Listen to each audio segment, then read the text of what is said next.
Hey y'all, welcome to another episode of Readful Things, where I show you some cool stuff that I have gotten. And today, I actually have 3 books that I'm going to show you that I've gotten. One of them I have read. I read it on NetGalley, but when it came out in physical form, I needed it, of course. It's How to Survive a Horror Story. And it's by Mallory, Arnold, and I got the fun little paperback special edition one because I'm a sucker. What can I say? It's a super cool book. I like the just inside artwork sometimes. I know people are like, Alexis, it's just some doodles. Okay, but they're cool doodles. Like, it gives it extra stuff. These are the books that I remember reading when I was younger. Like, when you open it, it's a whole situation. It's an immersive experience. Like, you're in the book. So, I'm going to tell you about this one. Oh, and I got this from Bob Say, of course, which, of course, as I do these videos, you're going to realize, man, she gets a lot of books from there. It's a good store. Where else am I supposed to go? 7 authors enter the manor. Can they survive the story within? And again, yes, this is competition, isolation horror, people against people, evil of man, absolute sucker for such. So when I say I ran to NetGalley to grab this when it came out, talk about running. When legendary horror author Mortimer Queen passes, a group of writers find themselves invited to his last will and testament reading. First off, I'm going to take a second to talk about this. I can tell you right now, in my heart of hearts, if I ever get an invite to a will reading, I'm sending A, proxy, or B, a GoPro, like something, because I am not getting murdered. Like, every single time, like, there's an inheritance gathering, nobody's leaving. You are not leaving, at least not mentally scarred, at best. So, just, it don't matter. Also, how many people really have these rich relatives? They're all jank, all of them, not a single one. Fight me. Show me a book in the comment section where there has been a gathering and at least, like, 90% of the people make it out alive for inheritance. And we'll talk. Anyway, back to this. Expecting a piece of the massive fortune. Each of their own unique connection to the literary icon. Some known, some soon to be discovered, and they've been waiting for their chance to step into author's shoes for some time. I bet you... Never mind, I'm not even going to comment. Instead, they arrive at his grand manor and invited to play a game. Second problem, if I come up there and you're like, you gotta play a game before even getting snacks, I am leaving. You are not even gonna give me dinner before you drop the bomb that I got to play a game at this will reading? No.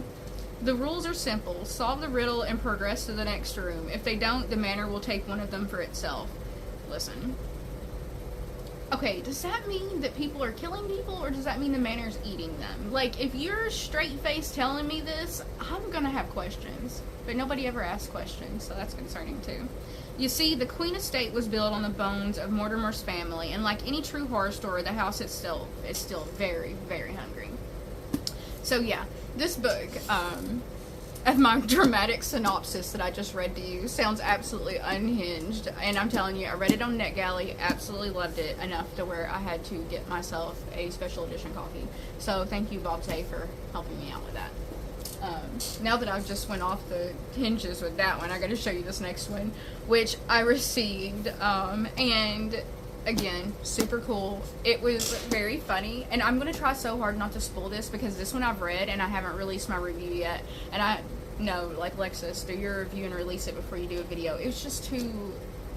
It's coming. This one is called Upton Arms, A Retirement Home for the Supernatural by Scott Craven. Super cool front. It's got the super cool imprinting, what do I call it? Digital printing of the art on the side, which I absolutely love.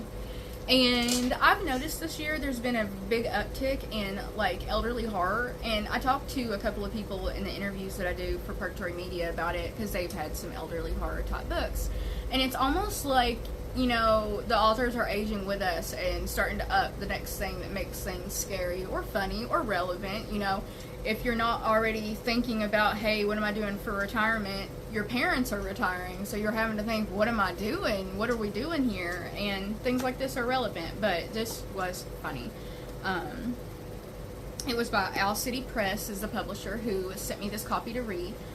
It's so funny. I cannot wait to show you guys the review for this, but I'm going to read a little bit about it to you. What if eternal life wasn't all it's cracked up to be? Achy joints, cranky moods, and failing powers prove immortality is just late onset death. Such is the life of a 600-something whose best years are in the rearview mirror, and Vlad can't see himself in a mirror. Now living in Upton Arms, a retirement community for once powerful supernatural beings, Vlad and his eccentric neighbors are learning a painful truth. Life, even for the immortals, is terminal. Rising at dusk is a struggle, and turning into a bat, forget it. Vlad's stiff wings are more likely to cause a crash landing than a graceful flight.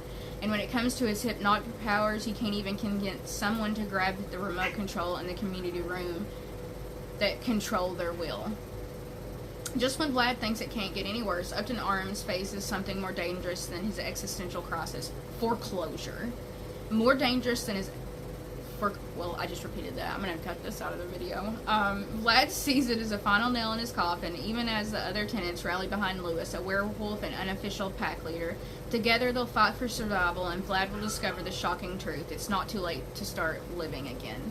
I'm telling you, like, not just the retirement part of this, but, like, taking control of your life even when you think it's too late. That sunk cost fallacy. I've noticed that being a big thing in books this year. So Thirsty, Autumn Springs Retirement Home, and I'm here for it. Your life doesn't stop just because you decided that you maybe were going to play it safe or be boring or be wild. Just fix it, pivot, turn it into something else, and there you go. But books like this, absolutely loving them this year, and you definitely need to check them out. Again, this is by Scott Craven, Upton Arms, Owl City Press, who's super cool. I will link them in the comments for this.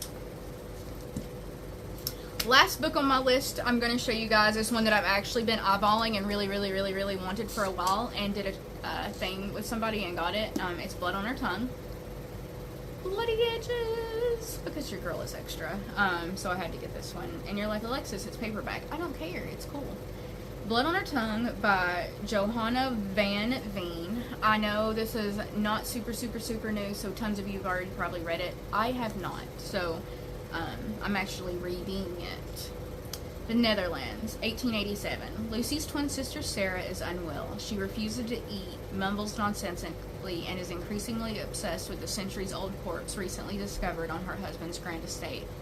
The doctor has diagnosed her with temporary insanity caused by a fever of the brain. Okay, listen, that seems a little bit more than temporary insanity and a fever of the brain, but I could be wrong. I'm not a doctor.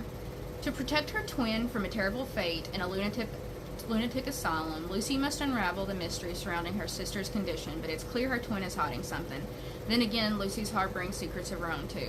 Okay, I'm again going into this blind, so I'm like, are they cannibals? Are they vampires? Like, what are they ghouls? I don't even know. Are they just really fucked up humans? Could be the possibility, let's be honest. Then the worst happens. Sarah's behavior takes a turn for the strange. She becomes angry and hungry. Okay, is she a werewolf? Like, I'm just coming up with different things. Lucy soon comes to suspect that something is trying to possess her beloved sister. Possession? Are these demons? Or is it madness? As Sarah changes before her very eyes, Lucy must reckon with a dark, monstrous truth, or risk losing her forever. Okay, I'm gonna have to speed up on this, because I gotta figure out, like, what is her sister? Like, what of the horrors has befallen her? For all I know, this could be a Wendigo thing. Like, I need another bad, like, and when I say bad Wendigo story, I mean good Wendigo story that freaks me out when I'm trying to make my coffee in the morning. That's all I need to add to the docket on that. But seriously, has anybody read this? And I know I'm asking that question where I know all of you are going to be like, oh my god, I did read this. And if you haven't, have you been interested in reading this? I'm a little bit more pumped up to finish this now. But again, Blood on Her Tongue by Johanna Van Veen. I actually got this from Chris, one of my friends, who I will tag in the comment section. She has such good book taste. So, check it out.